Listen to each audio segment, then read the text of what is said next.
Hey guys, welcome back to another product video for this inflatable ride-on battle log. I already had this for over a year now, and this is a great addition for anybody that has a pool and they want to have games to play inside the pool. So this set comes with 2 ride-on battle logs and then 2 sticks so you could battle each other on. So you can see it's a decent size. The material is a strong material, the same as they use for the floats. So it has one spot here to inflate it, and then you have 2 handles, so it's easy to hold on to, very easy to use. And here's the battle log itself.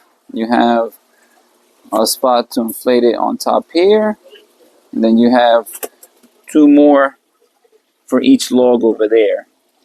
So it can hold a good weight to it. And then you also have your inflates right here. So there's 5 spots to inflate, so you can make it as tight as you would like. And the details, it looks like a log. So you can see that this even fits an adult. I weigh around 160 pounds and it fits good. And it has the jousting stick that you can use and hit.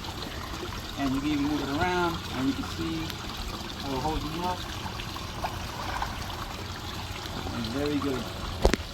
It's very fun to use in the water. So you can see this is great to have fun in the pool. It fits kids and teens, and it holds them up. It's very nice. If you're interested in buying one of these, I'm going to post a link in the description, and you could buy this from Amazon.com. Overall, this is a great ride-on battle log set. I like how well that is made. I like the details of the material, and it holds up very well for the rough horseplay. And I also like how they're very easy to inflate, and I also like how on the battle log that each one of these sections has its own plugs. So you can make it as tight as you like to. So this is a great buy.